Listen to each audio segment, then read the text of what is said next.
you. You remember that? I do. And you remember in the deposition that Mr. Bennett asked you about that. This is at the end of towards the end of the deposition. And you indicated, he asked you whether the statement that Ms. Lewinsky made in her affidavit was true.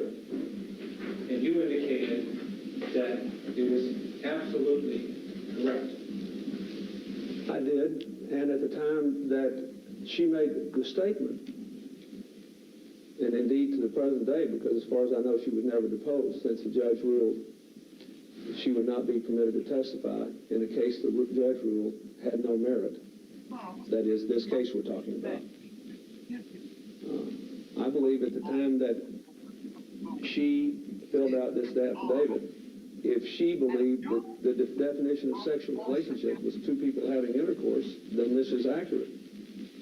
And I believe that is the definition that most ordinary Americans would give it. If you said Jane and Harry have a sexual relationship, then you're not talking about people being drawn into a lawsuit and being given definitions and in a great effort to trick them in some way, but you're just talking about people in ordinary conversation. I'll bet the grand jurors, if they were talking about two people they know and said they have a sexual relationship, they meant they were sleeping together. They meant they were having intercourse together. So I'm not at all sure that this affidavit is not true. It was not true in Ms. Lewinsky's mind at the time she swore it out. Did you talk with Ms. Lewinsky about what she meant to write in her affidavit? I didn't talk to her about her definition. I did not know what was in this affidavit before it was filled out specifically. I did not know what words were used specifically before it was filled out, or what meaning she gave to them. But I'm just telling you that it's certainly true what she says here, that we didn't have, there was no employment, no benefit in exchange. There was nothing having anything to do with sexual harassment. And if she defined sexual relationship in the way I think most Americans do, meaning intercourse, then she told the truth. And that depends on what was in her mind. I don't know what was in her mind. You'll have to ask her that. But you indicated before that you were aware of what she intended by the term sexual relationship. No, sir. I said I thought that this could be a truthful affidavit. And when I read it, since that's the way I would define it, since keep in mind she was not bound by this sexual relations definition, which is highly unusual. I think anybody would admit that. When she used a different term, sexual relationship, if she meant by that what most people mean by it, then that is not an untruthful statement. So your definition of sexual relationship is intercourse only, is that correct? No, not necessarily intercourse only, but it would include intercourse. I believe that the common understanding of the term, if you say two people are having a sexual relationship, most people believe that includes intercourse.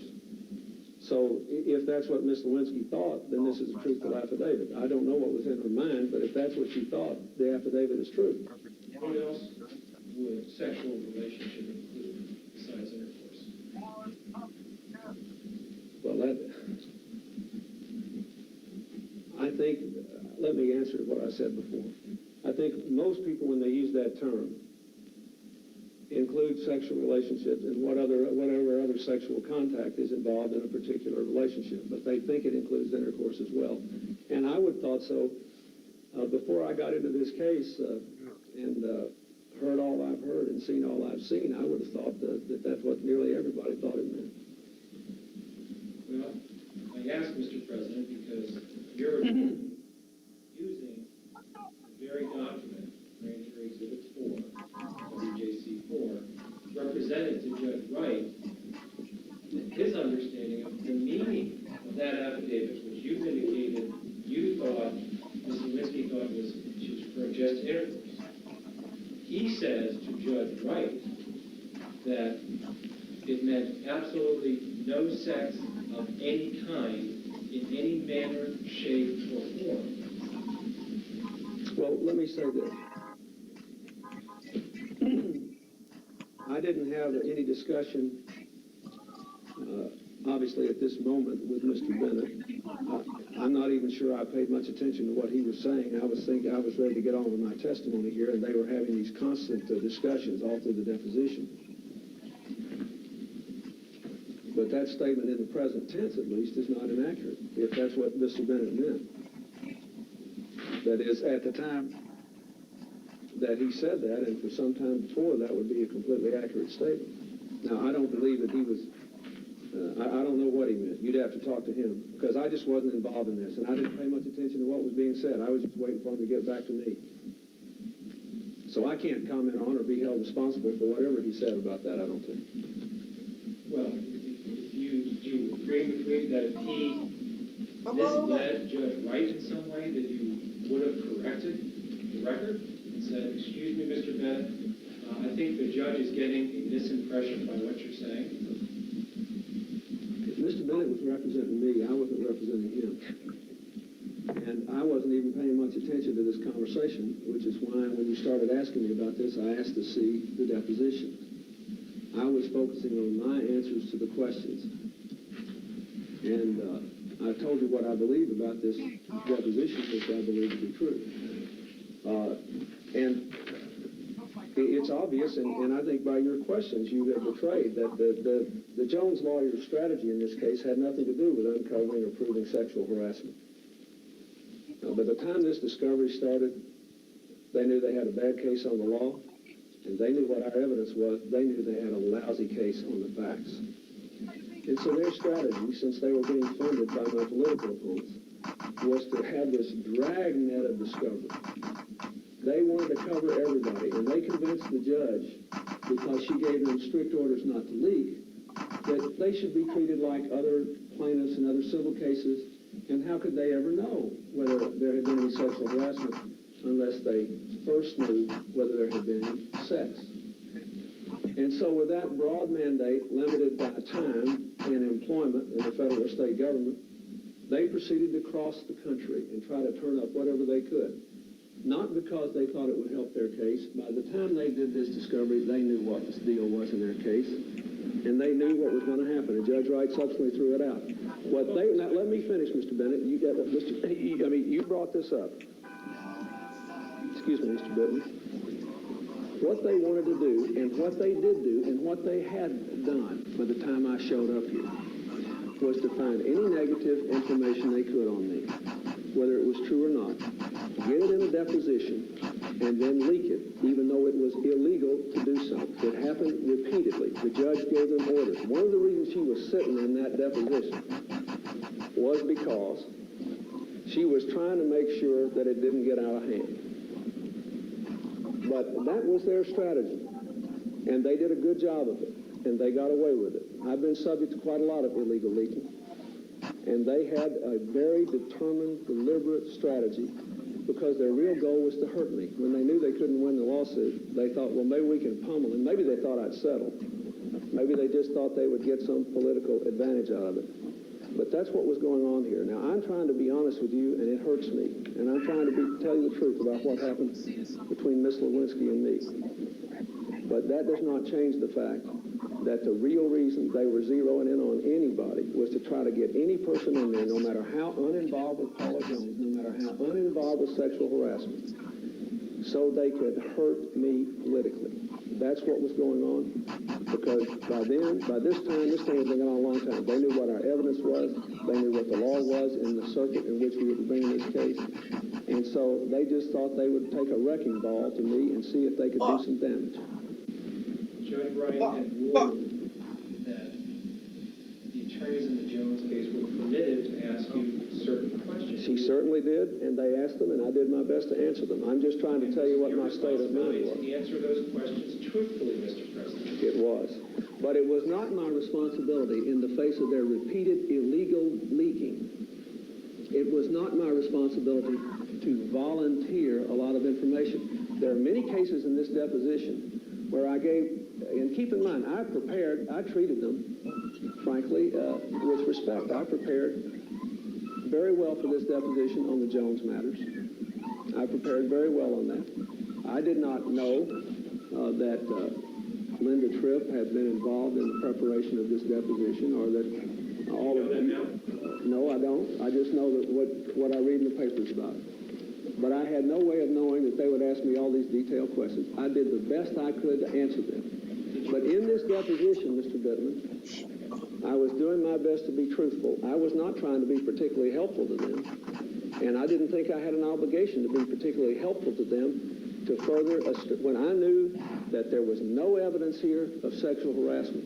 And I knew what they wanted to do was to leak this, even though it was unlawful to do so.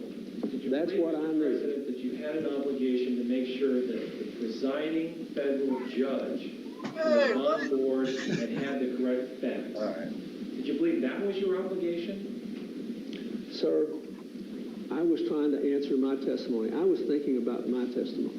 I don't believe I ever even focused on what Mr. Bennett said in the exact words he did until I started reading this transcript carefully for this hearing. That moment, that whole argument just passed me by. I was a witness. I was trying to focus on what I said and how I said it. And believe me, I knew what the purpose of the deposition was. And sure enough, by the way, it did all leak, just like I knew it would. Let me ask you, Mr. President, you indicate in your statement that you were alone with Ms. Lewinsky. Is that right? Yes, sir. How many times were you alone with Ms. Lewinsky?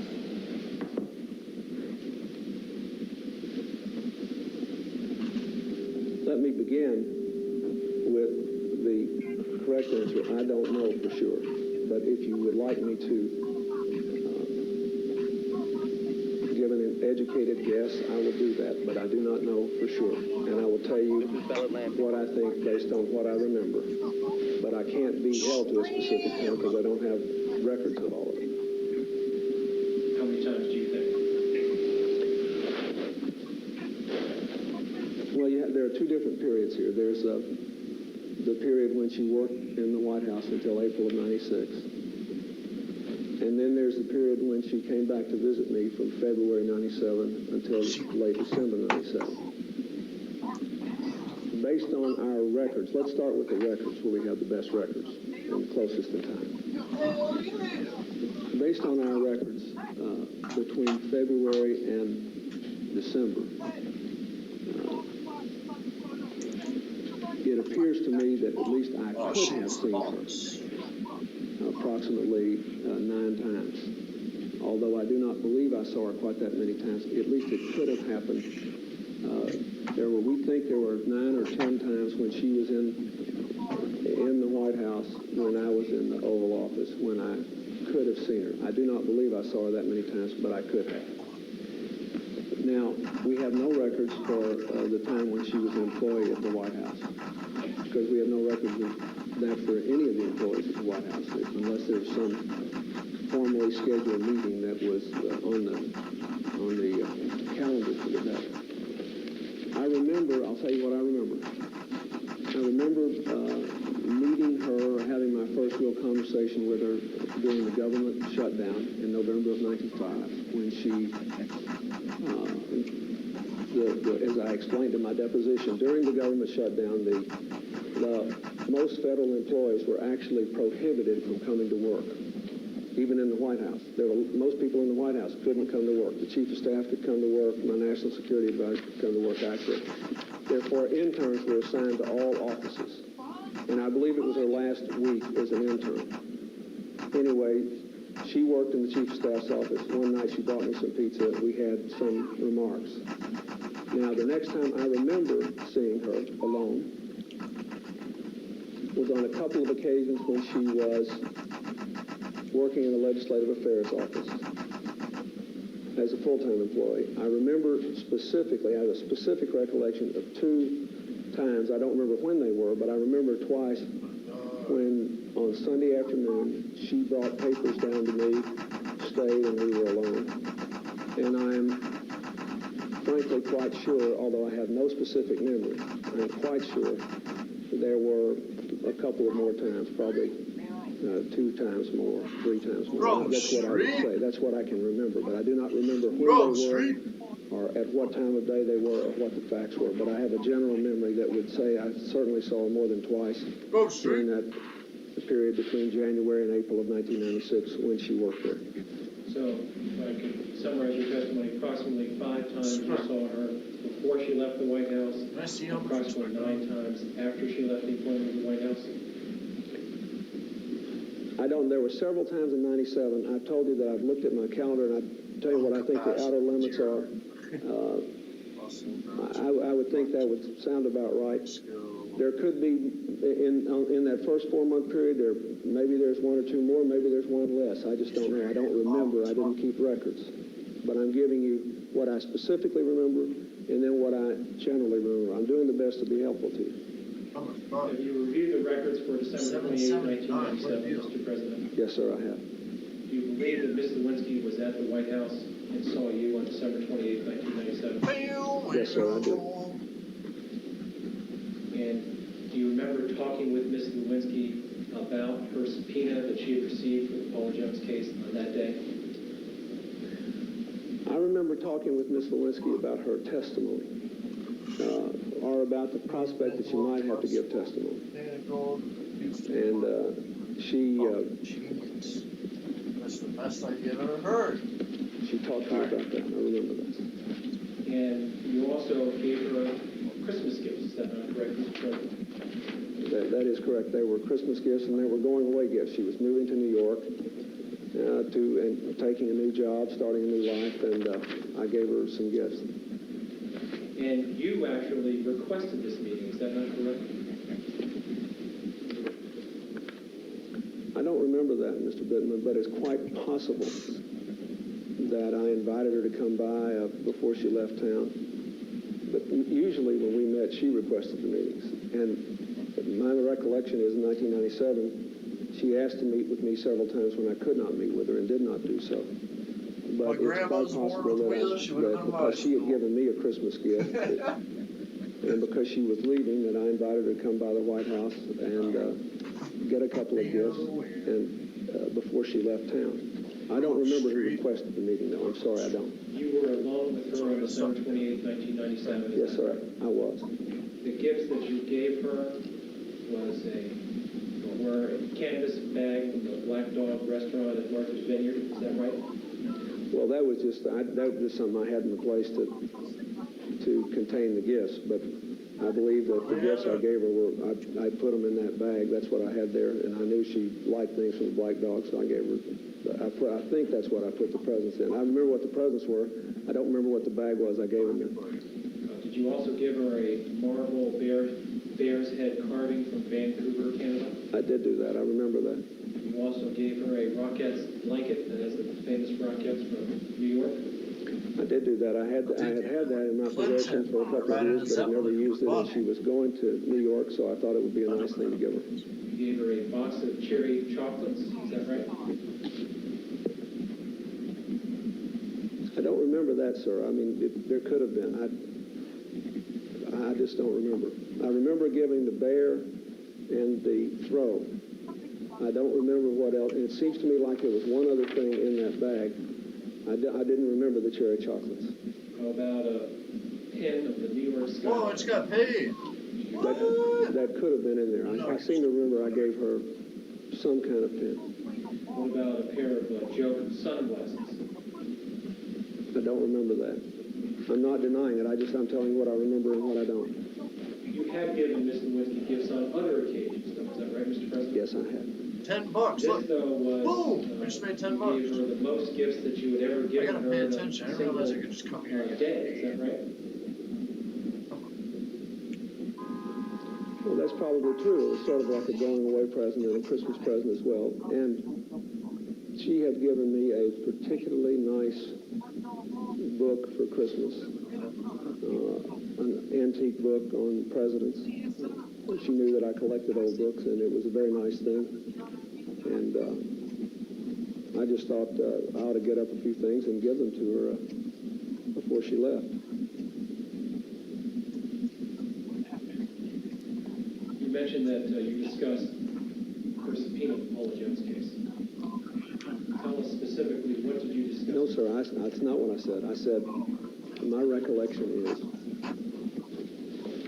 I knew by then, of course, that she had gotten a subpoena, and I knew that she was, therefore was slated to testify. And she mentioned to me, and I believe it was at this meeting, she mentioned, I remember a conversation about the possibility of her testifying. I believe it must have occurred on the 28th. She mentioned to me that she did not want to testify. So that's how it came up, not in the context of, I heard you have a subpoena, let's talk about it. She raised the issue with me in the context of her desire to avoid testifying, which I certainly understood, not only because there were some embarrassing facts about our relationship Not taking very good care of the car, which is why I lost last time. but also because a whole lot of innocent people were being traumatized and dragged What are you through the gonna do mud now? What are you gonna by do? these Jones lawyers with their dragnet strategy. And so I swear I'm a better driver. and since she didn't know Paula Jones and knew nothing about sexual harassment and certainly had no experience with that, I clearly understood why she didn't want to be a part of it. And you didn't want her to testify, did you? You didn't want her to disclose these embarrassing facts of Shit, I had armor last time too. Uh-oh. Is that correct? Well, I did not want her to have to testify and go through that, and of course I didn't want her to do that. Give me a Of course word.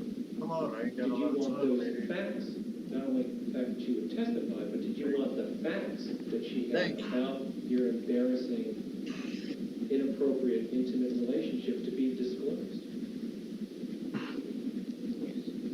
Not there, but not in any context. However, I never had any high confidence that they wouldn't be. Did anyone, as far as you knew, know about your embarrassing, inappropriate, intimate relationship that you had with Mr. Lindsay?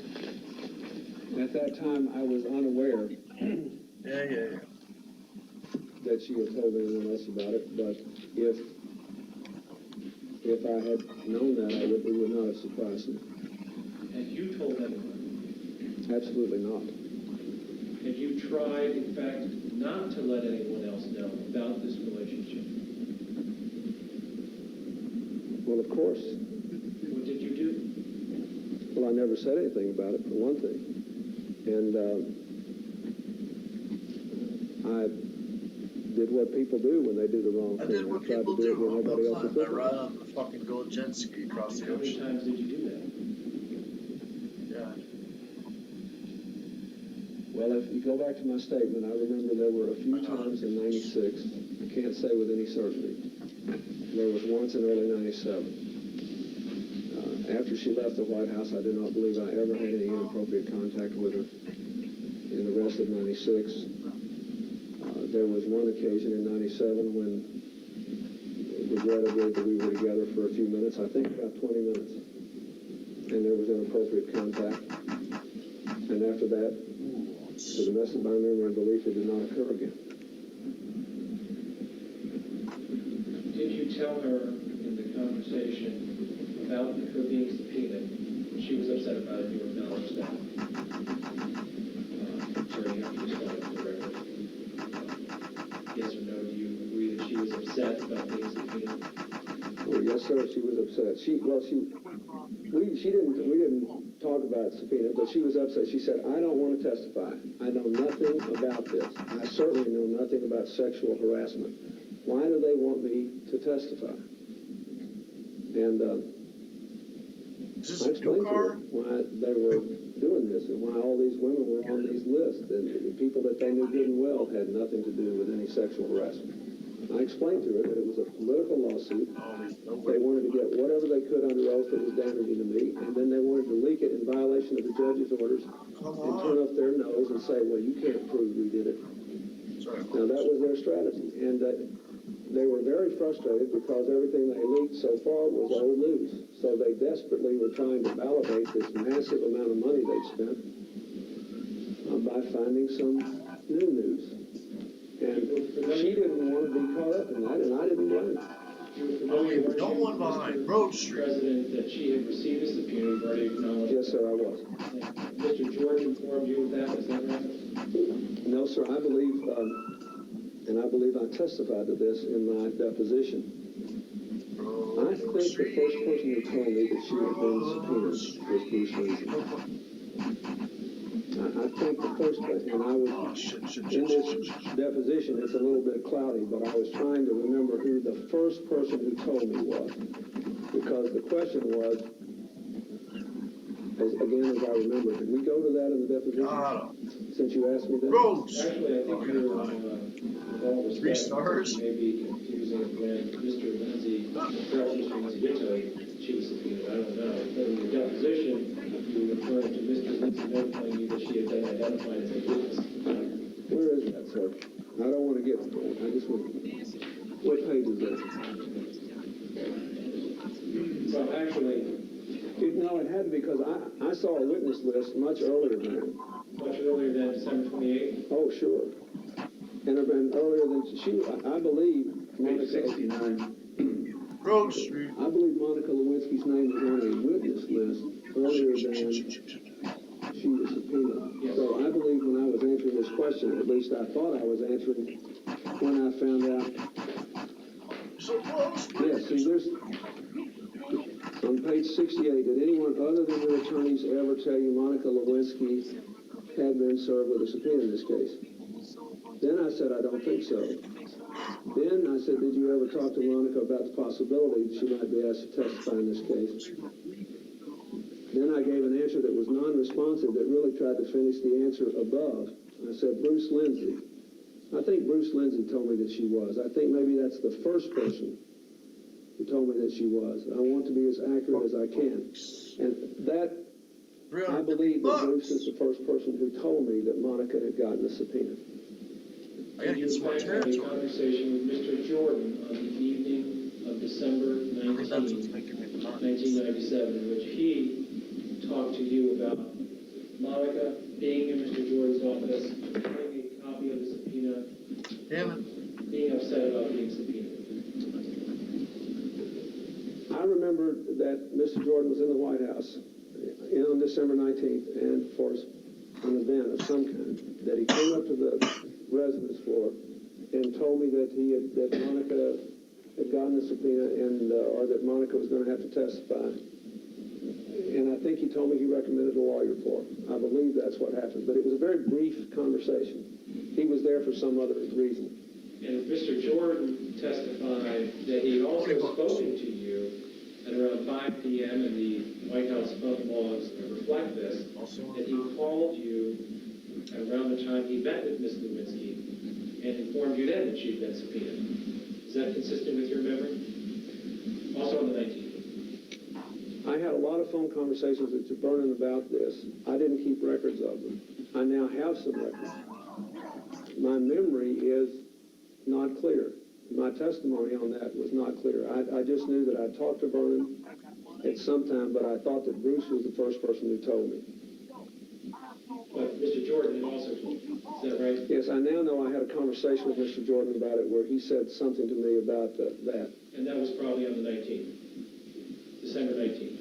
Well, I know I saw him on the 19th, so I'm quite sure. And if he says he talked to me on the 19th, I believe he would have better records, and I certainly think he's a truthful person. Getting back to your meeting with Ms. Lewinsky on December 28th, you are aware that she's been subpoenaed. You are aware, or you not, Mr. President, that the subpoena called for the production of, among other things, all the gifts that you had given Ms. Lewinsky. You were aware of that on December 28th, weren't you? I'm not sure. And I understand this is an important question. I did have a conversation with Ms. Lewinsky at some time about gifts, the gifts I'd given her. I do not know whether it occurred on the 28th or whether it occurred earlier. I do not know whether it occurred in person or whether it occurred on the telephone. I have searched my memory for this because I know it's an important issue. Perhaps if you, I can tell you what I remember about the conversation, and you can see when I'm having trouble placing the date. Please. The reason I'm not sure it happened on the 28th is that my recollection is that Ms. Lewinsky said something to me like, what if they asked me? What it About the depends issue. on what the definition of the word That's the memory I had. That's is. why What's up? I questioned whether it happened on the 28th, because she had a subpoena with her request for production. And I told her that if they asked her for gifts, she'd have to do whatever she had, that's what the law was. And let me also tell you, Mr. Goodman, if you go back and look at my testimony here, I actually asked the Jones lawyers for help on one occasion when they were asking me what gifts I had given her, so they could, I was never hung up about this gift issue. Maybe it's because I have a different experience, but you know, the president gets hundreds of gifts a year, maybe more. I have always given a lot of gifts to people, especially if they give me gifts. And this was no big deal to me. I mean, it's nice. I enjoy it. I gave dozens of personal gifts to people last Christmas. I give gifts to people all the time. Friends of mine give me gifts all the time. Give me ties, give me books, give me everything. So it was just not a big deal. And I told Mr. Lewinsky, I said, you know, if they ask you for this, Are you serious? you'll have to give them whatever you have. And I think, Oh, Mr. Goodman, it must have happened before then, because either that or Ms. Lewinsky didn't want to tell me that she had a subpoena, because that was the language I remember her using. Well, didn't she tell you, Mr. President, that the subpoena specifically called for a hat pin that you had produced, or that you had given her? Oh, the Feltzer, the original Feltzer? I don't remember that. I remember, sir, I told you what I remember. Boston. That doesn't mean that my lost memory is followers. accurate. A lot of things have happened in the last several months. A lot of things were happening then, but my memory is she asked me a general question about gifts. And my memory is she asked me in the hypothetical. So it's possible that I had a conversation with her before she got a subpoena. Or it's possible she didn't want to tell me that was part of the subpoena. I don't know. But she may have been worried about this gift business. But it didn't bother me. My experience was totally different. I told her, I said, look, the way these things work is, when a person gets a subpoena, you have to give them whatever you have. That's what the law is. And when I was asked about this in my deposition, even though I was not trying to be helpful particularly to these people that I thought were not well motivated or being honest or even lawful in their conduct vis-a-vis me, that is the Jones legal team, I did ask them specifically to enumerate the gifts. I asked them to help me because I couldn't remember the specifics. So all I'm saying is I wasn't troubled by this gift issue. And your testimony is that Ms. Lewinsky was concerned about her turning over any gifts that you had given her, and that your recommendation to her was absolutely not. You have to produce everything that I have given you. Is that your testimony? My testimony is what I have said, and let me reiterate it. I don't want to agree to a characterization of it. I want to just say what it was. My testimony is that my memory is that on some date in December, and I'm sorry I don't remember when it was, she said, well, what if they ask me about the gifts you have given me? And I said, well, if you get a request to produce those, you have to give them whatever you have. And to me, I don't now see this as a problem. And if she thought it was a problem, I think it must have been from really a misapprehension of the circumstances. I certainly never encouraged her not to comply lawfully with the subpoena. Mr. President, if your intent was, as you have earlier testified, you didn't want anyone to know about this relationship you had with Ms. Lewinsky, why would you feel comfortable giving her gifts in the middle of discovery in the Paula Jones case? Well, sir, for one thing, there was no existing improper relationship at that time. I had, for nearly a year, done my best to be a friend to Miss Lewinsky, to be a counselor to her, to give her good advice, and to help her. $2,000? She had, Fuck you. for her part, How about just give me the micro? most of the time, accepted the change of $2,000. circumstances. Yeah, I could buy 4 of She these. talked to me a lot about her life, Whoa. her job ambitions, and she continued to give me gifts. And I felt How much are they? that it was the right thing to do to give her gifts back. I have always given a lot of people gifts. I have always been given gifts. I do not think there's anything improper about a man giving a woman a gift, or a woman giving a man a gift, that necessarily connotes an improper relationship. So it didn't bother me. I wasn't, this was December 28th. I gave her some gifts. I wasn't worried about it. I thought it was an all right thing to do. How about notes and letters, cards, letters, and notes for Miss Lewinsky? After this relationship, this inappropriate intimate relationship between you and Miss Lewinsky ended, she continued to send you numerous intimate notes and cards. Is that right? Well, they were, Well, some of them were somewhat intimate. I'd say most of the notes and cards were affectionate, all right, but she had clearly accepted the fact that there could be no contact between us that was in any way inappropriate. Now, she sent cards sometimes that were just funny, even a little bit off color, but they were funny. She liked to send me cards, and I got a lot of those cards. Several anyway, I don't know a lot. I got a few. She professed her love to you in these cards after the end of the relationship, didn't she? Well, She loved you. sir, the truth is that most of the time, even when she was expressing her feelings for me in affectionate terms, I believe that she had accepted, understood my decision to stop this inappropriate contact. She knew from the very beginning of our relationship that I was apprehensive about it. And I think that, in a way, she felt a little freer to be affectionate because she knew that nothing else was going to happen. I can't explain entirely what was in her mind, but most of these messages were not what you call over the top. They weren't things that, if you read them, you would say, oh my goodness, these people are having some sort of sexual affair.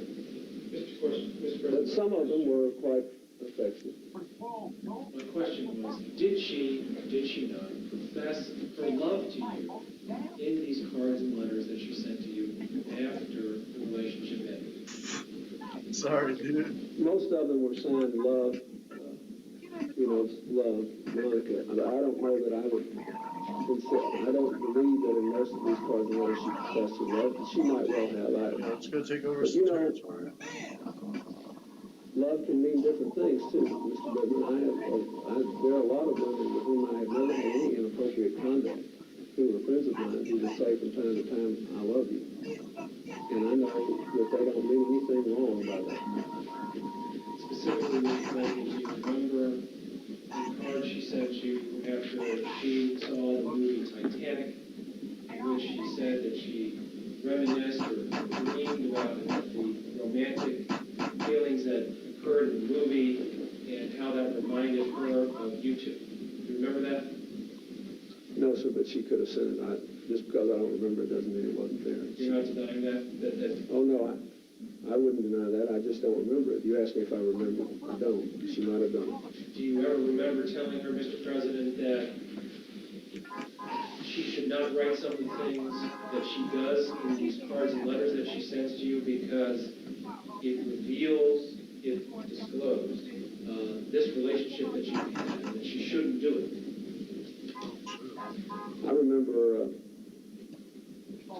she should be careful what she wrote, because a lot of it was clearly inappropriate and would be embarrassing if somebody else read it.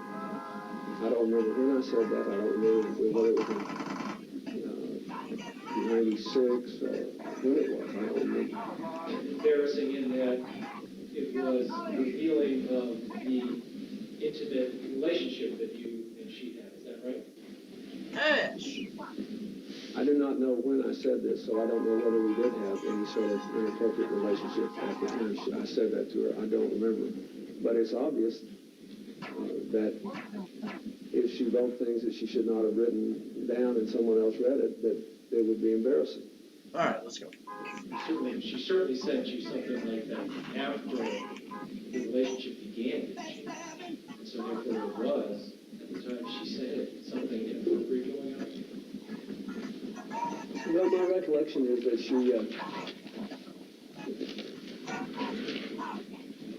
that maybe because of changed circumstances in her own life, in 1997, after there was no more inappropriate contact, that she sent me more things in life. And that there was sort of a disconnect sometimes between what she was saying and the plain facts of our relationship. And I don't know what caused that, but it may have been dissatisfaction with the rest of her life. I don't know. She had, from the time I first met her, talked to me about the rest of her personal life, and it may be that there was some reason for that. It may be that when I did the right thing and made it stick, that in a way she felt the need to cling more closely or try to get closer to me, even though she knew nothing improper was happening or was going on. I don't know the answer to that. After you gave her the gifts on December 28th, did you speak with your secretary, Ms. Curry, and ask her to pick up a box of gifts that were some compilation of gifts that Ms. Lewinsky would have? No, sir, I didn't do that. I did not do that.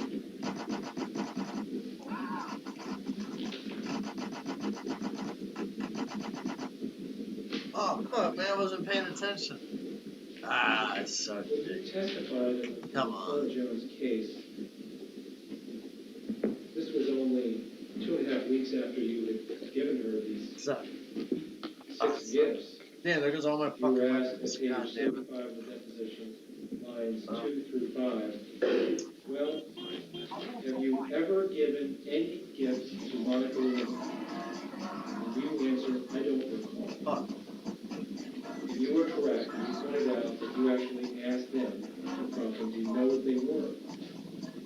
Yeah, I think what I meant there was I don't recall what they were, not that I don't recall whether I had given them.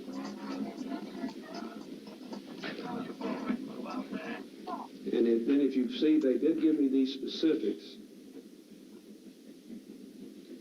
and I gave them quite a good explanation here. I remember very clearly what the facts were about the black dog.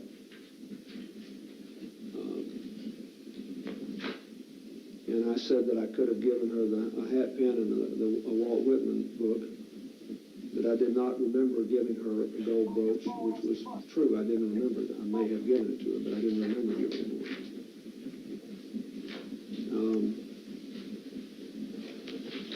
They didn't ask me about the All right. about the Christmas guns gifts, again. and I don't know why I didn't think to say anything about them, but I have to tell you again, I even invited them to have a list. It was obvious to me by this point in this deposition, that these people had access to a lot of information from somewhere, and I presume it came from Linda Tripp. And I had no interest in not answering their questions about these gifts. I do not believe that gifts are incriminating, nor do I think they are wrong. I think it was a good thing to do. I'm still not sorry I gave Monica Lewinsky gifts. Why did you assume that information came from the trip? I didn't then. You did, I thought you just testified. No, I said I now assume that because of all of the subsequent events. I didn't know. I just knew that. Let me ask you that about, somebody had access to some information, and they may have known more about this than I did. let me ask you about the meeting you had with Betty Curry at the White House on Sunday, January 18 this year, the day after your deposition. First of all, you didn't, Mrs. Curry, your secretary of 6 some years, you never allowed her, did you, to watch whatever intimate activity you did with Miss Lewinsky, did you? No, sir, not to my knowledge. And as far as you know, she couldn't hear anything either, is that right?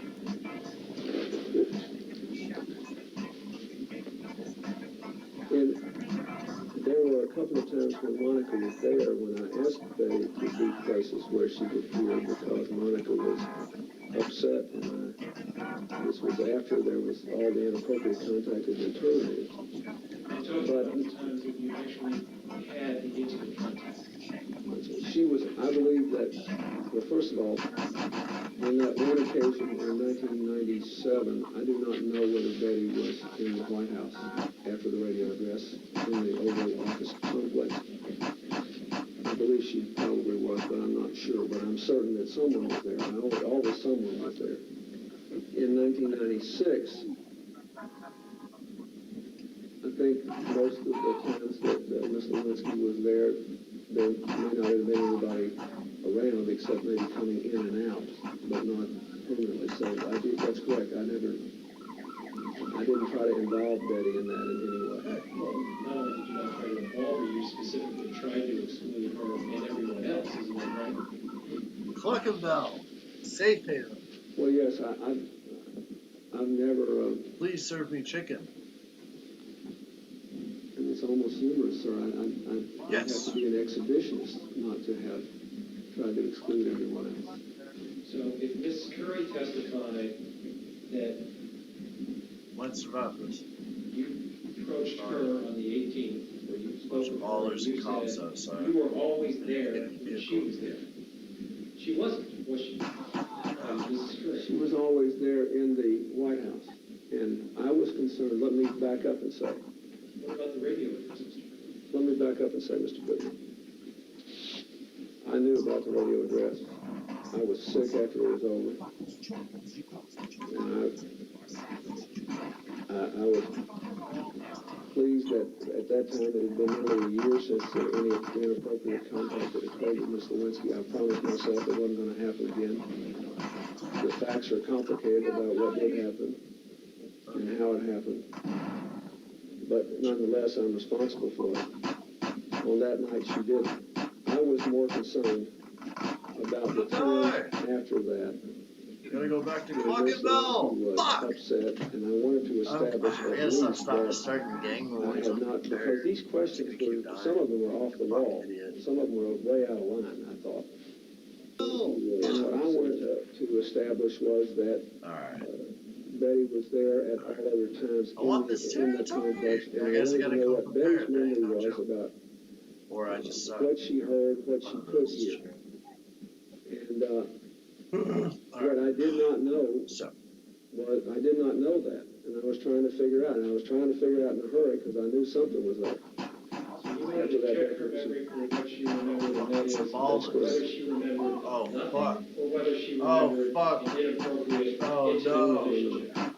No, I didn't ask her about it in that way. I asked her about what I was trying to determine let me was in. whether my recollection of that was she was always in the office complex when Monica was there, and whether she thought she could hear any conversations we had, or did Oh, she the hear cops are them? And then here. I asked her specifically about a couple of times Oh, they're running you once over. when I asked her to remain in the dining room, Betty, while I met police with Monica in the study. Just like real life. And once when I took Monica into the small office Nancy Hung occupies right next to Betty's, and talked to her there for a few minutes.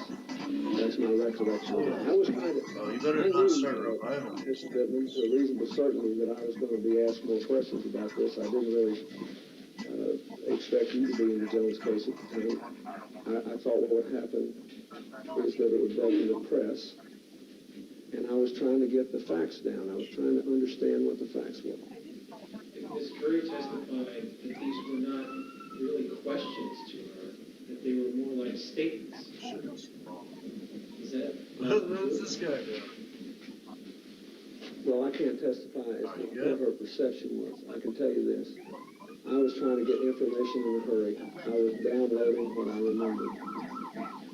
I think Ms. Curry would also testify that I explicitly told her once I realized that you were involved in the Jones case, you the office of independent counsel, and that she might have to be called as a witness, that she should just go in there and tell the truth, tell what she knew, and be perfectly truthful. So I was not trying to get Betty Curry to say something that was untruthful. I was trying to get as much information as quickly as I could.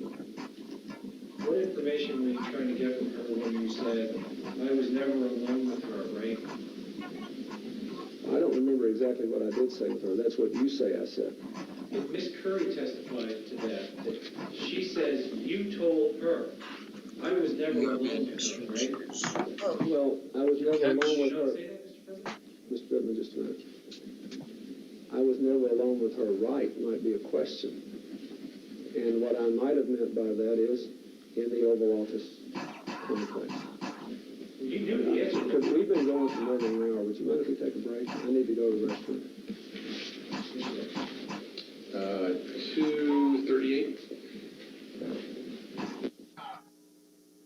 We're now an hour and 18 minutes Wait, what? into Mr. Clinton's 4 hours and 3 minutes of testimony What? from August the 17th. The I'll walk president away laying for out 1 second. quite calmly his version of his relationship with Monica Lewinsky, portraying it as a friendship in which he said, yes, there were occasions where there was inappropriate sexual contact. The president saying he was quite unembarrassed then and now by the fact that he gave Ms. Lewinsky some books and some other gifts, and a quite lengthy discussion between him and OIC prosecutor Bob Bittman about the circumstances surrounding the gifts. And just at the moment when the issue arose about what the president may have said to Betty Curry in the famous session in which the president was making what Ms. Curry has apparently testified were suggestive statements in the form of questions, the president asked for a recess, and well, he might after as long as he had been testifying more, as he pointed out, more than an hour. As we have been listening to the president describe this relationship with Monica Lewinsky, my colleague Rita Cosby has been reading Monica Lewinsky's deposition, which is among the voluminous materials released today. Rita, is there contrast or not between the Lewinsky portrayal of the relationship as a friendship that had some inappropriate sexual contact, or is it basically consistent? No. Brett, we have been reading from Monica Lewinsky's deposition that she gave to the Office of the Independent Counsels in August of 26. She depicts certainly a very graphic sexual relationship that she had with the president from word one, from their very first encounter. This is obviously very central. It shows in stark contrast to what the president has said, and under everything that she has been saying, this would clearly show that he was not even fitting on his own definition. She calls the president a sexual soulmate and says it was a very sexual relationship from word one. Back to you. Rita, thanks very much. In just a minute, we'll be going back to the testimony. This next segment, for the benefit of those of you who are planning, lasts about 55 minutes, and it begins just now. 2:38.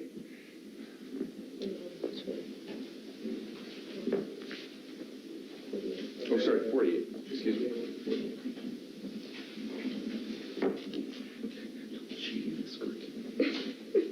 Mr. President, I want to, before I go into a new subject area, briefly go over something you were talking about with Mr. Bennett.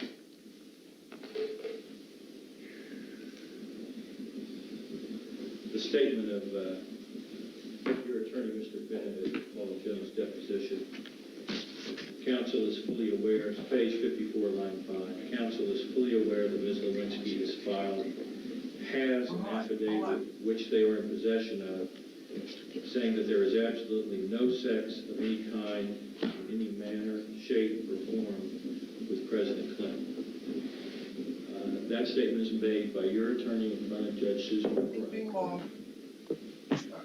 That's correct. Grove Street, dude. That Represent. statement is a completely false statement.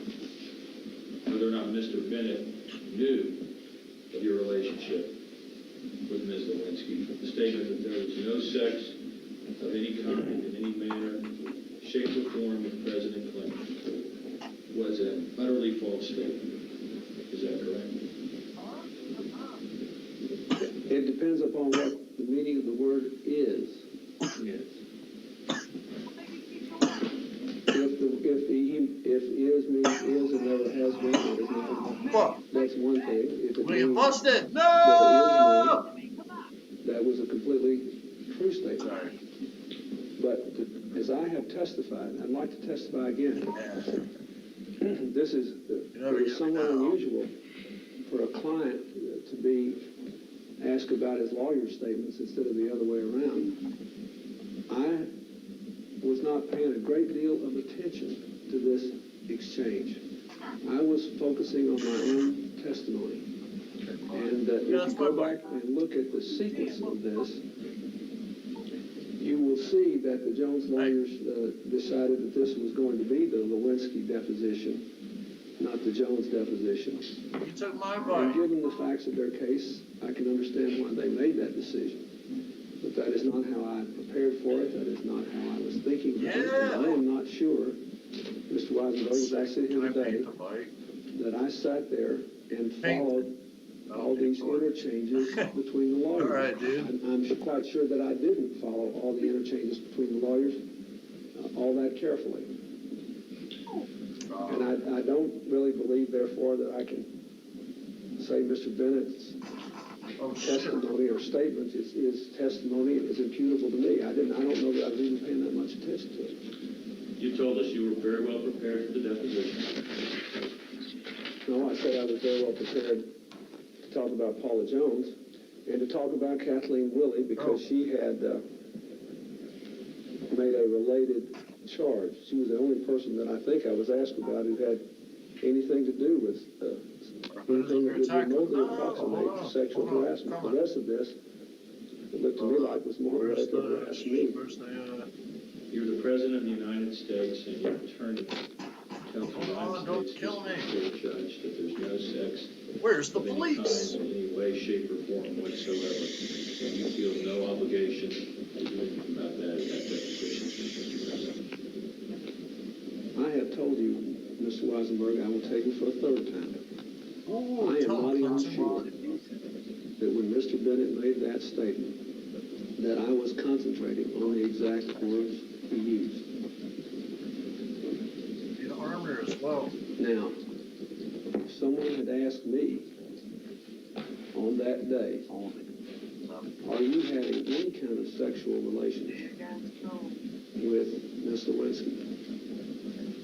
That is, ask me a question in the present tense. I would have said no, and it would have been completely true. Was Mr. Bennett aware of this tense-based distinction you're I making? don't know. I'm going to object to any questions about communications with private counsel. Well, the witnesses already testified, I think, that Mr. Bennett didn't know about the inappropriate relationship with Ms. Lewinsky. And I guess, Well, you don't have to ask him that. You know, he was not a sworn witness, and I was not paying that close attention to what he was saying. I've told you that repeatedly. I never even focused on that until I read it in this transcript in preparation for this testimony. When I was in there, I didn't think about my lawyers. I was frankly thinking about myself and my testimony and trying to answer the questions. I just want to make sure I understand, Mr. President. Do you mean today that because you were not engaging Give me the mic. sexual activity with Ms. Lewinsky during the deposition, that the statement of Mr. Bennett might be literally true? I'm sorry. No, sir. I mean, that Sorry, at the friends. time Oh, God, I of the killed it. deposition, Oh, God. that was well beyond any point of improper contact between me and Ms. Lewinsky. So that anyone generally speaking in the present tense, saying there is not an improper relationship, would be telling the truth if that person said there was not in the present tense. Present tense encompassing many months. That's what I meant by that. Not that I wasn't trying to give you a cute answer, that I was obviously not involved in anything improper during the deposition. I was trying to tell you that, generally speaking, in the present tense, if someone said that, that would be true. But I don't know what Mr. Bennett had in his mind. I don't know. I didn't pay any attention to this colloquy that went on. I was waiting for my instructions as a witness to go forward. I was worried about my own testimony. I want to go back to some questions about Mr. Jordan. We're going to touch a little bit on the December 19th meeting and some others. Mr. Jordan is a longtime friend of yours, is that correct, Mr. President? Yes, sir. We've been friends probably 20 years, maybe more. You said you consider him to be a truthful person, correct? I do. If Mr. Jordan has told us that he visited you in the residence on the night of the 19th, after a White House holiday dinner, to discuss Monica Lewinsky and her subpoena with you, do you have any reason to doubt? No, I've never known him to say anything that wasn't true.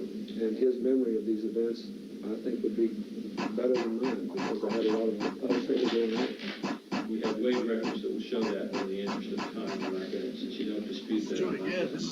This is the section of time I want. And in fact, that was the very day Monica Lewinsky was subpoenaed, wasn't it? The night that he came to see you.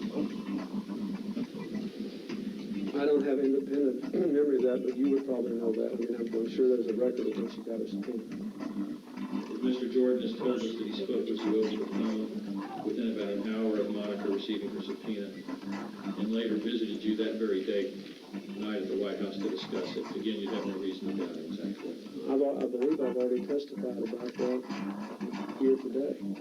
That I had lots of conversations with Vernon. I'm sure that I had lots of conversations with him that included comments about this. And if he has a specific memory of when I had some conversation on a certain day, I would be inclined to trust his memory over mine, because under the present circumstances, my head's probably more cluttered than his, and my schedule's probably busier, and he probably got better records. And when Mr. Jordan met with you at the residence that night, sir, he asked you if you had been involved in a sexual relationship with Monica Lewinsky, didn't he? I do not remember exactly what the nature of the conversation was. I do remember that I told him, excuse me, that I told him that there was no sexual relationship between me and Monica Lewinsky, which was true. And that then all I remember for the rest is that he said he had referred her to a lawyer. And I believe it was Mr. Carter, and I don't believe I've ever met Mr. Carter. I don't think I know him. Mr. President, if Can I Mr. go into Jordan has ammunition told and buy us that armor? you had I go to the clock. a very disturbing conversation with Ms. Lewinsky that day, then went over to visit you at the White House, and that before he asked you the question about sexual relationship, related that disturbing conversation to you. The conversation being that Ms. Lewinsky had a fixation on you and thought that perhaps the First Lady would leave you at the end of that you would leave the First Lady at the end of your term and come be with Ms. Lewinsky. Do you have any reason to doubt him that it was on that night that conversation happened? Okay. All I can tell you, sir, is I certainly don't remember him saying that. Now, he could have said that, because, as you know, a great many things happened in the ensuing 2 or 3 days. And I could have just forgotten it, but I don't remember him ever saying that. At any time? No, I don't remember him saying that. What I remember was that he said that Monica came to see him, that she was upset that she was going to have to testify, that he had referred her to a lawyer. In fact, she was very distraught about the subpoena, according to Mr. Jordan, wasn't she? Well, he said she was upset about it. I remember that. I don't remember at any time when he said this other thing you just quoted me. I'm sorry, I just don't remember that. That is something that one would be likely to remember, don't you think, Mr. President? I think I would, and I'd be happy to share it with you if I did. I only had Cooking though. one encounter with Miss Lewinsky I seem to remember, which Let's go, was come on, I somewhat gotta go. maybe reminiscent of that, but not that, if you will, obsessive, if that's the way you want to use that word. Do you recall him at all telling you that he was concerned about her fascination with you? Even if you don't remember the specific conversation about you leaving the First Lady? I recall him saying he thought that she was upset with, somewhat fixated on me, that she acknowledged that she was not having a sexual relationship with me, and that she did not want to be drug into the Jones lawsuit. That's what I recall. And I recalled his saying that he had recommended a lawyer to her, and she had gone to see the lawyer. That's what I recall. I don't remember the other thing you mentioned. I might well remember it if he had said it. Maybe he said it and I've forgotten it, but I can't tell you that I remember that.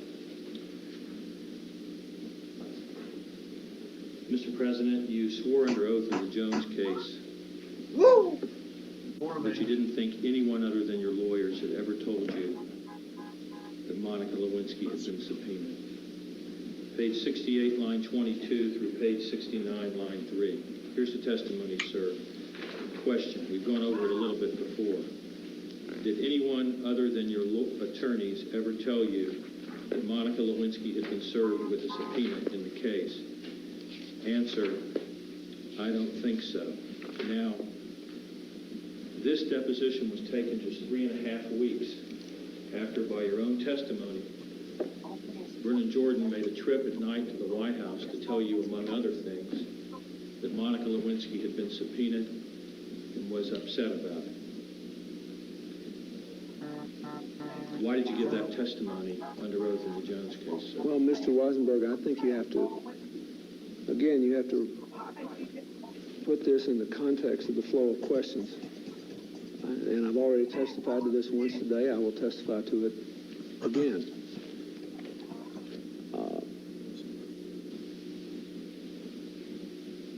My answer to the next question, I think, is a way of finishing my answer to the question and the answer you said there.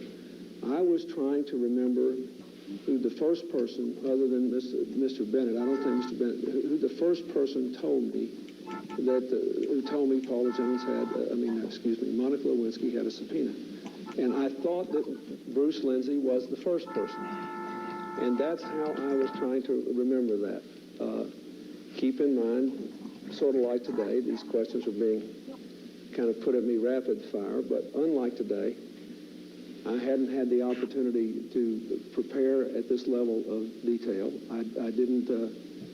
I was trying to keep a lot of things in my head that I had remembered with regard to the Paula Jones case and the Kathleen Willey matter, because I knew I would be asked about them. And I gave the best answers I could. Several of my answers are somewhat jumbled, but this is an honest attempt here. If you read both these answers, it's obvious they're both answers to that question you quoted, to remember the first person who was not Mr. Bennett who told me. And I don't believe Vernon was the first person who told me. I believe Bruce Lindsay was. This is a fun Let me read the question. Road because I want to Street talk about the first person issue. The question on line 25 of page 68 is, did anyone other than your attorneys ever tell you that Monica Lewinsky had been served with a subpoena in this case? Answer, I don't think so. You would agree with me, sir, that the question doesn't say anything about who was the first person. It just says, did anyone tell you? Isn't that correct? That's right. And I said Bruce Lindsay because I was trying to struggle with where I'd heard this.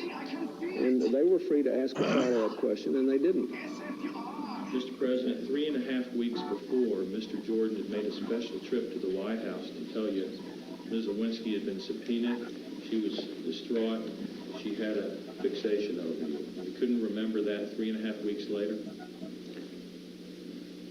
Mr. Weisenberg, if they had access to all this information from their conversations with Linda Tripp, if that was the basis of it, they were free to ask me more questions. They may be trying to trick me.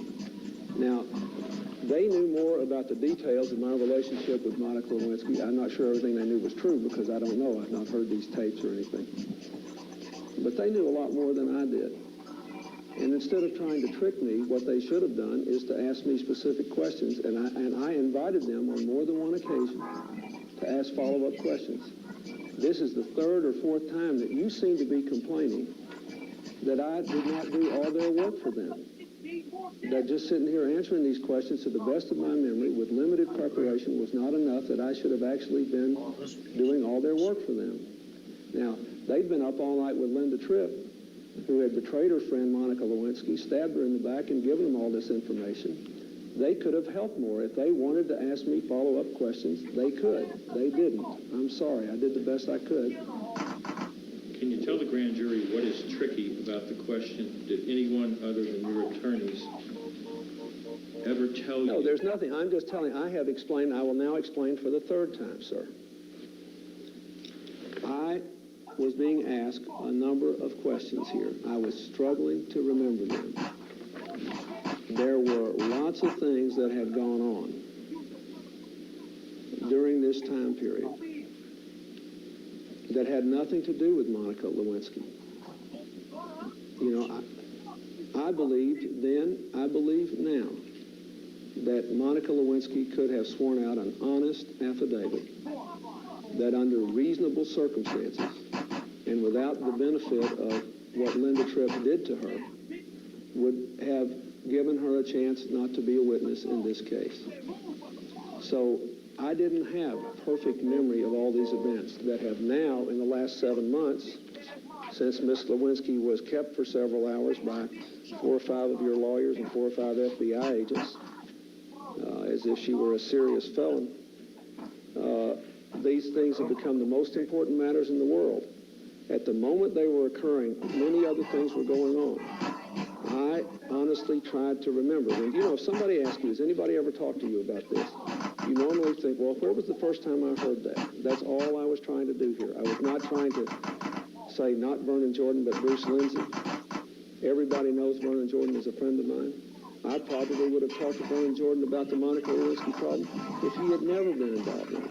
So I was not trying to mislead them. I was trying to answer this question with the first person who told me that. Now, I realize that wasn't a specific question. They were free to ask follow-ups, just like you're asking follow-ups today. And I can't explain why I didn't answer every question in the way you seem to think I should have, and I certainly can't explain why they didn't ask what seemed to me to be logical follow-ups, especially since they spent all that time with Linda Tripp the night before. You told us that you understand your obligation then as it is now is to tell the whole truth, sir. You recall that? I took the oath here. If Vernon You even Jordan, read me a definition of the oath.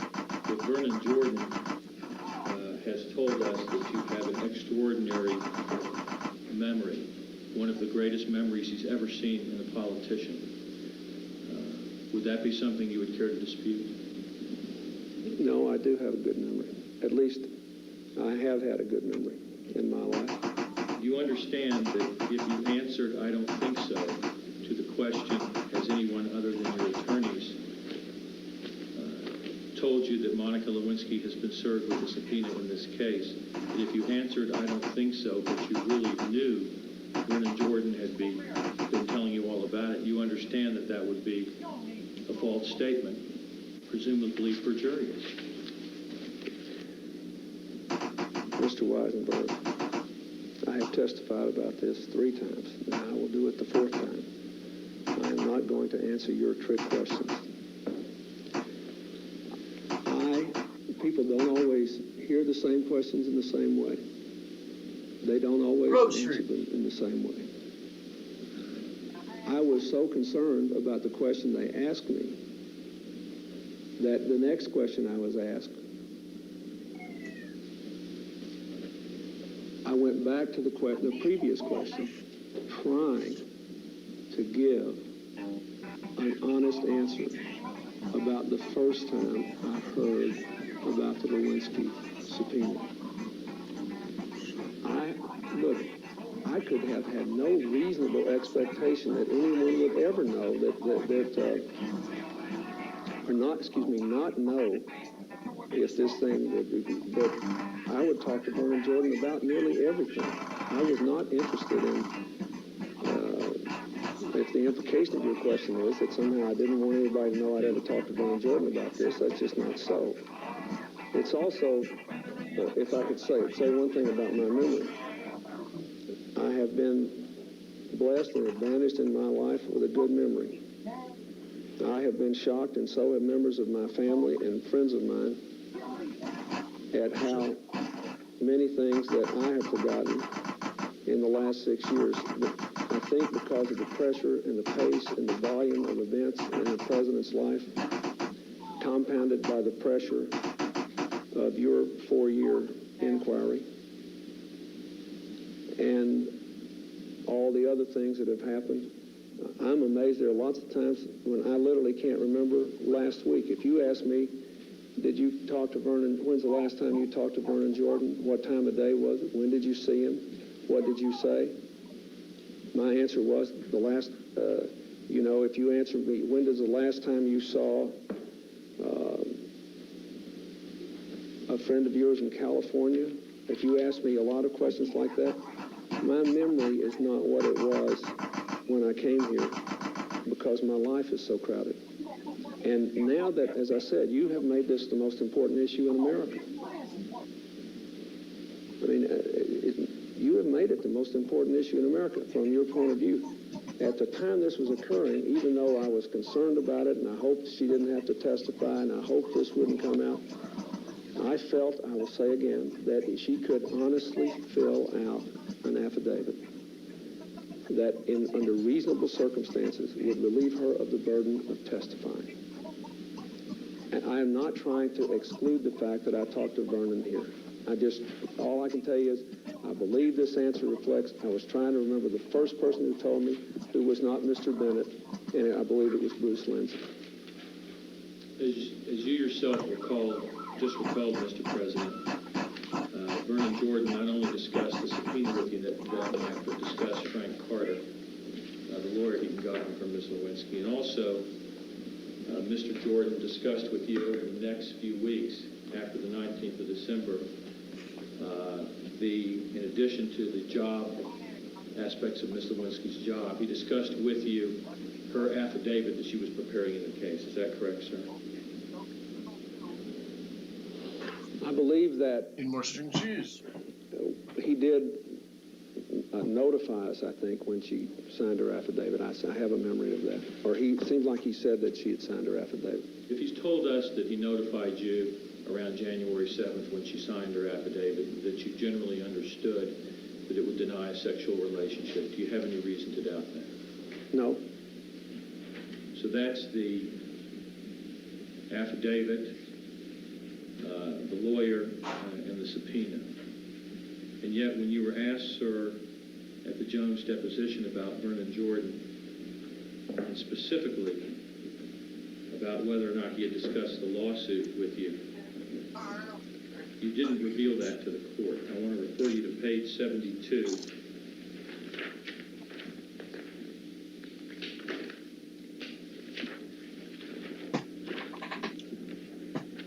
Line 16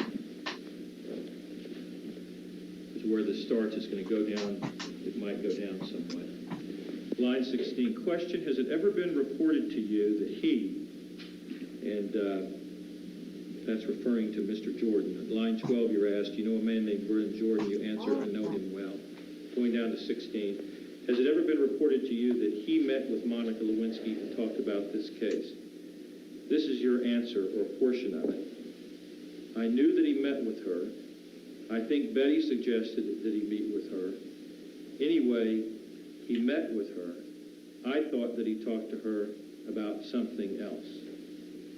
Why didn't you tell the court, when you were under oath and sworn to tell the truth, the whole truth, and nothing but the truth, that you had been talking with Vernon Jordan about the case, about the affidavit, the lawyer, the subpoena? Well, that's not the question I was asked. I was not asked any question about I was asked, has it ever been reported to you that he met with Monica Lewinsky and talked about this case? I believe, I may be wrong about this, my impression was that at the time, I was focused on the meetings. I believe the meetings he had were meetings about him moving to New York and getting a job. I knew at some point that she had told him that she needed some help because she'd gotten a subpoena. I'm not sure I know whether she did that in a meeting or a phone call. And I was not focused on that. I know Vernon helped her to get a lawyer, Mr. Carter. And I believe that he did it after she had called him, but I'm not sure. But I knew that the main source of their meetings was about her moving to New York and her getting a job. Are you saying, sir, that you forgot when you were asked this question that Vernon Jordan had come on December 19th, just 3.5 weeks before, and said that he'd met that day, the day that Monica got the subpoena? It's sort of a jumbled answer. It's quite possible that I got mixed up between whether she had met with him or talked to him on the telephone Did you? in those 3.5 weeks. Again, I say, sir, just from the tone of your voice and the way you're asking questions here, it's obvious that this is the most important thing in the world,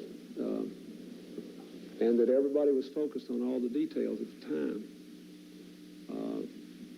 But that's not the way it worked. I was doing my best to remember. Now, keep in mind, I don't know if this is true, but the news reports are that Linda Tripp talked to you, then went and talked to the Jones lawyers, and you know that she prepared them for this. Now, maybe you seem to be criticizing me because they didn't ask better questions, and as if you didn't prepare them well enough to sort of set me up or something. I don't know what's going on here. All I can tell you is I didn't remember all the details of all this. I didn't remember when Vernon talked to me about Monica Lewinsky, where she talked to him on the telephone or had a meeting. I didn't remember all those details. I was focused on the fact that Monica went to meet with Vernon after Betty helped him set it up and had subsequent meetings to talk about her move to New York. Now, keep in mind, at this time, until this date here, when it's obvious that something funny's going on here, and there's some sort of a gotcha game at work in this deposition, until this date, I didn't know that Miss Lewinsky's deposition wasn't going to be sufficient for her to avoid testifying. I didn't, so all these details. You mean her affidavit? Excuse me, I'm sorry, our affidavit, thank you.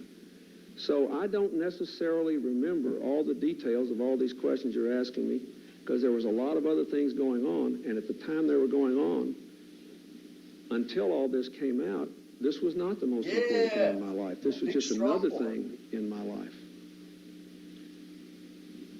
But Vernon Jordan met with you, sir, and he reported that he had met with Monica Lewinsky, and the discussion was about the lawsuit, and you didn't inform under oath the court of that in your deposition. I gave the best answer I could based on the best memory I had at the time they asked me the question. That's the only answer I can give you, sir. And I think I may have been confused in my memory because I've also talked to him on the phone about what he said, about whether he talked to her or met with her. That's all I can tell you. But let me say again, I don't have the same view about this deposition, this affidavit that I think you do. I felt very strongly that Miss Lewinsky and everybody else that didn't know anything about Paula Jones and anything about sexual harassment, that she and others were themselves being harassed for political purposes in the hope of getting damaging information that the Jones lawyers could unlawfully leak.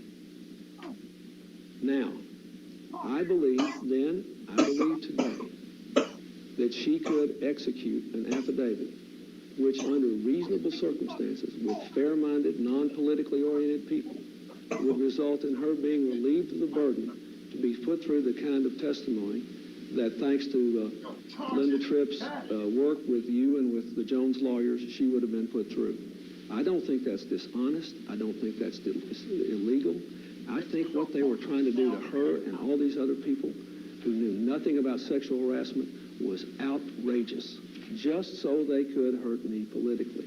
So I just don't have the same attitude about this you do.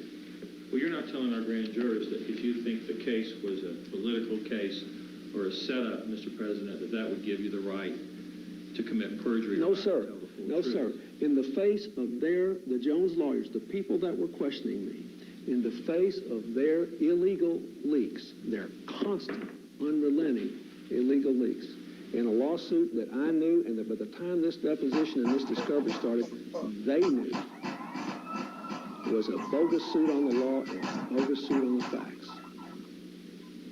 The question. In the face of that, I knew that in the face of their illegal activity, I still had to behave lawfully.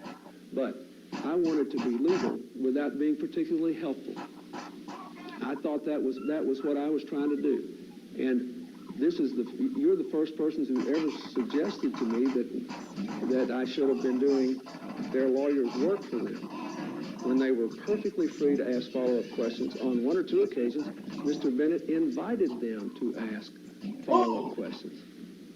It now appears to me they didn't because they were afraid I would give them a truthful answer, and that there had been some communication between you and Miss Tripp and them, and they were trying to set me up and trick me.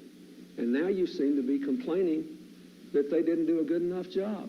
I did my best, sir, at this time. I did not know what I now know about this. A lot of other things were going on in my life. Did I want this to come out? No. Was I embarrassed about it? Yes. Did I ask her to lie about it? No. Did I believe there could be a truthful affidavit? Absolutely.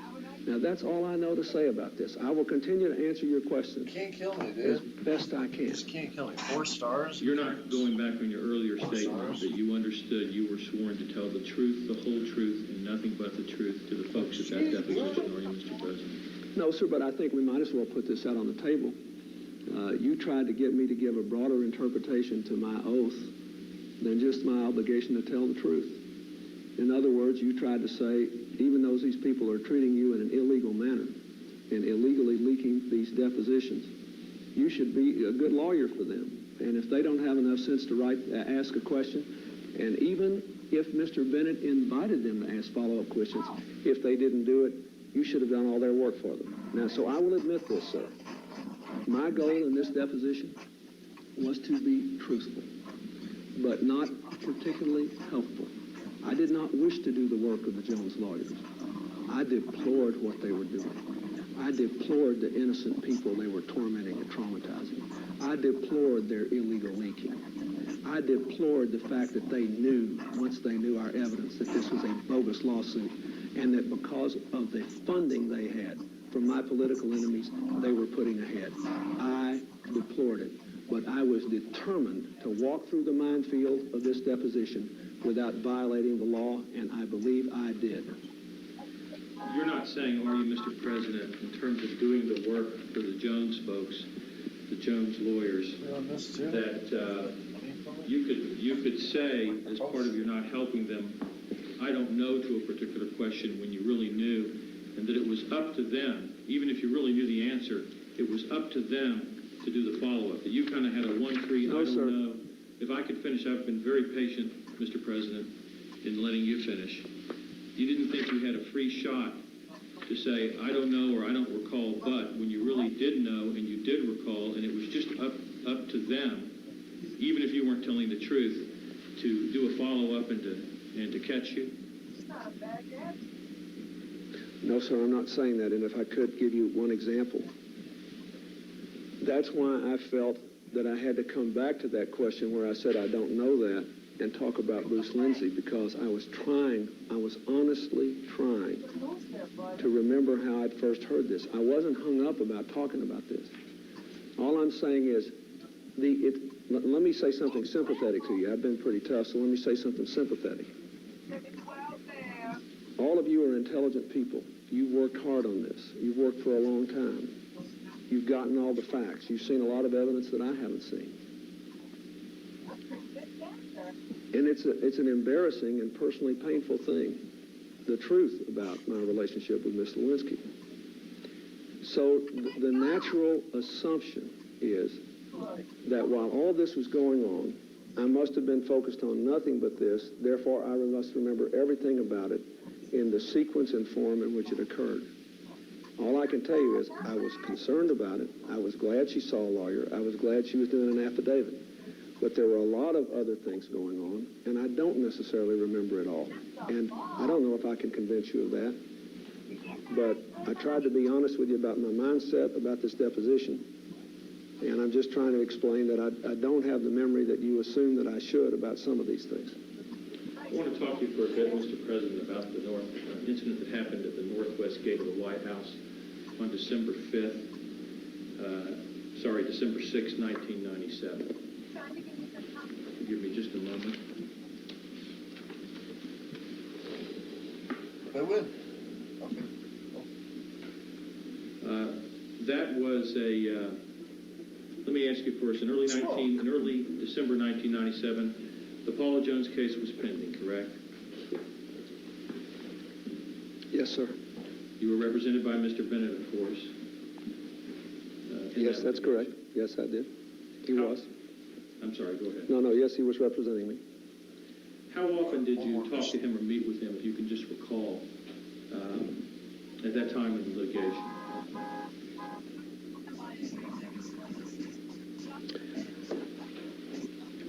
Well, we met, I would say, I wish Mr. Ruff were answering this question instead of me. His memory would be better. We met probably, for a long time we didn't meet all that often, maybe once a month. And then the closer we got to the deposition, we would meet more frequently. So maybe by this time we were meeting more. There was a period when we had been approached about... The question only goes to the number of meetings, not the content of it. Oh, I understand. We're not talking about the content. There was a period in which I think back in the summer before this, when we had met more frequently. But I would say normally once a month, sometimes something would be happening, we'd meet more. And then as we moved toward the deposition, we would begin to meet more. A witness list came out on December 5th of 1997 with Monica Lewinsky's name on it. Mr. President, when did you find out that Monica's name was on that witness list? I believe that I found out late in the afternoon on the 6th. That's what I believe. I've tried to remember with great precision, and because I thought you would ask me about this day, I tried to remember the logical question, which is whether I knew it on the 6th, and if so, at what time. I had a meeting in the late afternoon on the 6th, and I believe that's when I learned about it. Now, on the morning of the 6th, Monica Lewinsky came to the northwest gate and found out that you were being visited by Eleanor Mondale at the time, and had an extremely angry reaction. You know that, sir, now, don't you?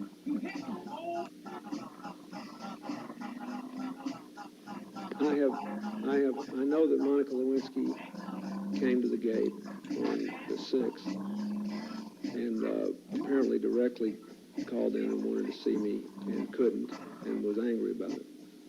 I know that. And she expressed that anger to Betty Curry over the telephone. Is that correct, sir? That Betty told me that. And she then later expressed her anger to you in one of her telephone conversations with Betty Curry. Is that correct? You mean, did I talk to her on the phone? Monica Lewinsky that day, before she came in to visit in the White House. Uniting the thing.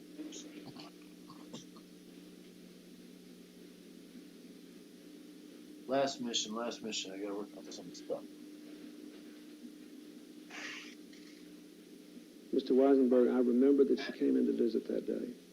I remember that she was upset.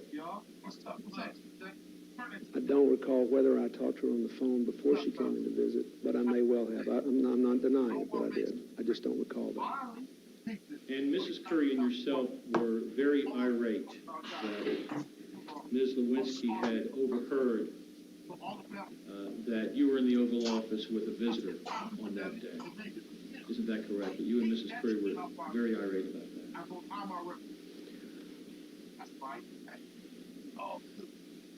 Well, I don't remember all that. What I remember is that she was Monica was very upset. She got upset from time to time. And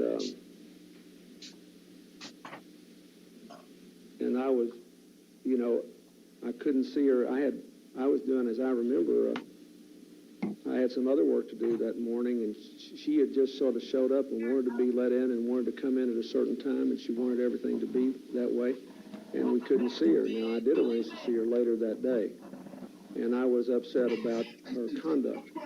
I'm not sure I knew or focused on at that moment exactly the question you asked. I remember I thought her conduct was inappropriate that day.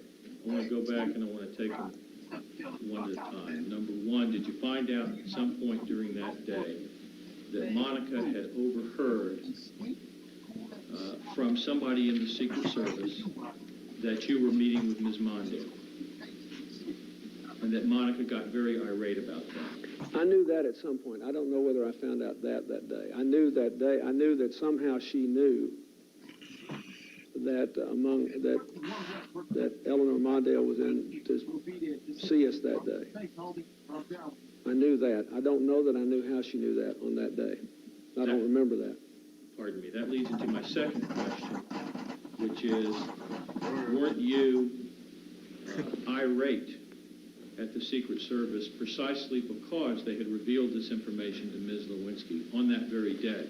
So irate that you told several people, or at least one person, that somebody should be fired over this on that very day. I don't remember whether it happened on that very day, but let me tell you that the uniformed Secret Service, if that is in fact what happened, and we'll stipulate that that is, that no one should be telling anybody, not a member of my staff, who the president is meeting with. That's an inappropriate thing to do. So I would think that if that in fact is what I heard when I heard it, I would have thought that was a bad thing. I don't know that I said that. I don't remember what I said, and I don't remember to whom I said it. It would be an inappropriate thing, sir, and that leads into my next question, is that why did Mrs. Curry, on your instructions later that day, tell many of the Secret Service officers involved that it never happened, to forget about it? That what never happened? The incident that you were so irate about earlier. The incident of somebody disclosing to Ms. Lewinsky that Ms. Mondale was in the Oval Office with you.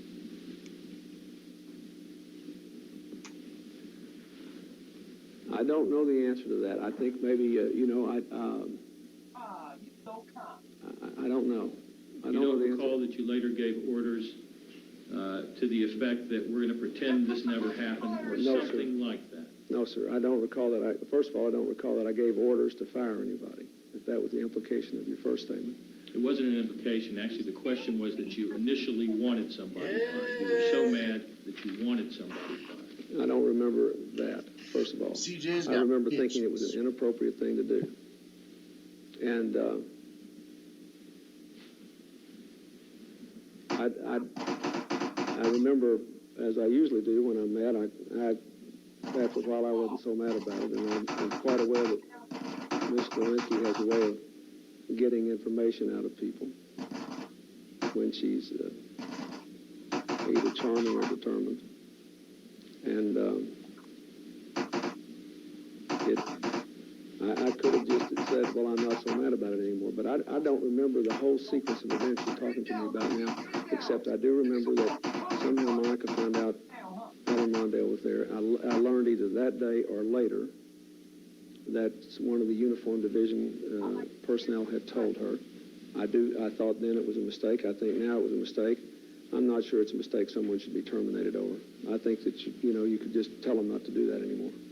In fact, it would kind of be an overreaction to get irate or terminate somebody for revealing to a former White House staffer who visits where the president is. Don't you think, sir?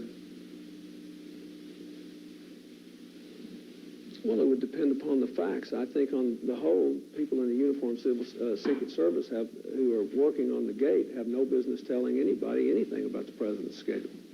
Just as a general principle, I didn't mind anybody knowing that she was there, if that's what you're saying. I could care less about that, but I think that the schedule itself, these uniformed people, you know, somebody shouldn't just be able to come up on the street and because they know who the Secret Service agent is, he says who the president's with. I don't think that's proper. I agree with But you. on the other hand, I didn't, you know, I wanted to know what happened. I think we found out what happened, and then they were, I think, told not to let it happen again, and I think that's the way it should have been handled. I think it was handled in the appropriate way. And you have no knowledge of the fact that Secret Service officers were told later in the day something to the effect of, this never happened, this event never happened. You have no knowledge of that. So I'm not sure anybody ever told that to me. I mean, I thought you were asked, let me just say, my interpretation of this, of your previous question, is different than what you're asking now. What I remember was being upset that this matter would be discussed, that by anybody, that incidental it happened to be Monica Lewinsky. And that whatever I said, I don't recall, but then thinking that the appropriate thing to do was to say, look, this is not an appropriate thing for you to be talking about, the president's schedule, and it shouldn't happen again. Now, the question you seem to be asking me now, I just want to be sure I'm getting the right question, is whether I gave instructions, in effect, to pretend that Monica Lewinsky was never at the gate. And if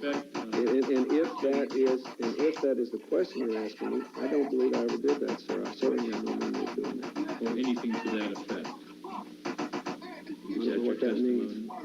What does that mean, anything to that effect? Well, Mr. President, you've told us that you were not going to try to help the Joneses attorneys, and I think it's clear from your testimony that you were pretty literal at the time. So that's why I'm saying I don't necessarily know the exact words. The question was, do you have any knowledge of the fact that later in the day, on Saturday the 6th, December 1997, Secret Service people were told something to this effect: this event never happened. Let's just pretend this event did not happen. Do you have knowledge of it or not? No, sir. And I didn't instruct the Secret Service in that regard. I have no memory of saying anything to anybody in the Secret Service that would have triggered that kind of instruction. Did you tell Captain Purdy while you were standing in the doorway between the Oval Office and Betty Curry's office? Did you tell Captain Purdy of the Uniform Division, I hope I can count on your discretion in this matter? At the end of the day, when y'all were talking about that earlier incident, did you tell him that or anything like that, sir? I don't remember anything I said to him in that regard. I have no recollection of that whatsoever.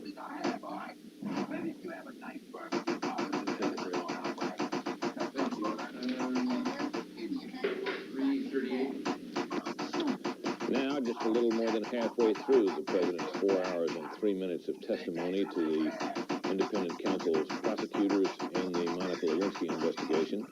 My White House correspondent colleague Jim Angle is standing by. Jim, Democrats were whooping and hollering at the end of last week about how unfair all this was.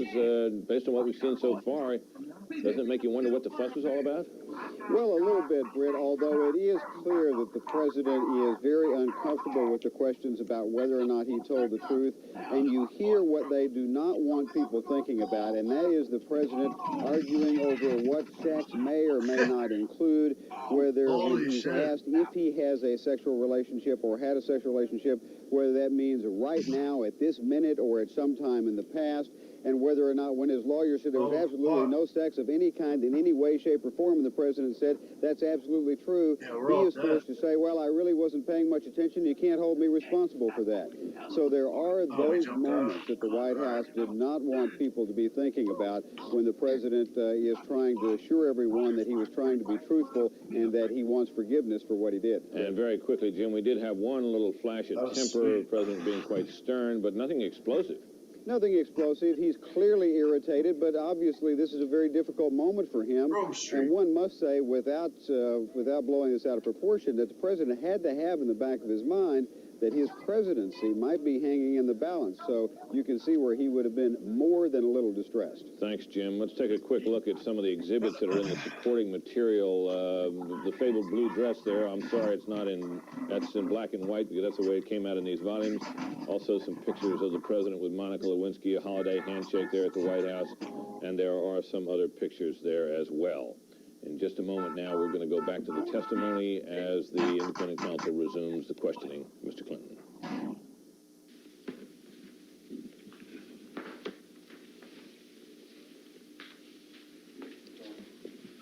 Yeah, you ready? You're ready. Okay. Mr. President, these next series of questions are from the grand jurors. And let me tell you that the grand jurors want you to be more specific about the inappropriate conduct. First question was, one of the grand jurors has said that you referred to what you did with Ms. Lewinsky as inappropriate contact. What do you mean by that? I mean, just what I said. But I'd like to ask the grand jury, because I think I have been quite specific. And I think I've been willing to answer some specific questions that I haven't been asked yet. But I do not want to discuss something that is intensely painful to me. This has been tough enough already on me and on my family. Although I take responsibility for it, I have no one to blame but myself.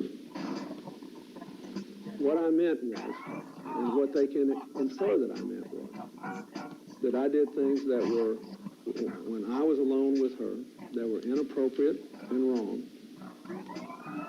but that they did not include any activity that was within the definition of sexual relations that I was given by Judge Come on, I was right deposition. there. Oh my God. I said that I did not do My those things that were bullets, in my that precious within that definition, bullets. and I testified truthfully to that. Hey. And that's all I can say about it now. You know, if there's any doubt I on just the had part to of the save grand the jurors game. about Are you whether serious? I believe Come some on, kind of bro. activity falls within that definition or outside that definition, I'd be happy to try to answer that. Well, I have a question regarding your definition then. And my question is oral sex performed on you within that definition as you understood it? As I understood it, it was not, no.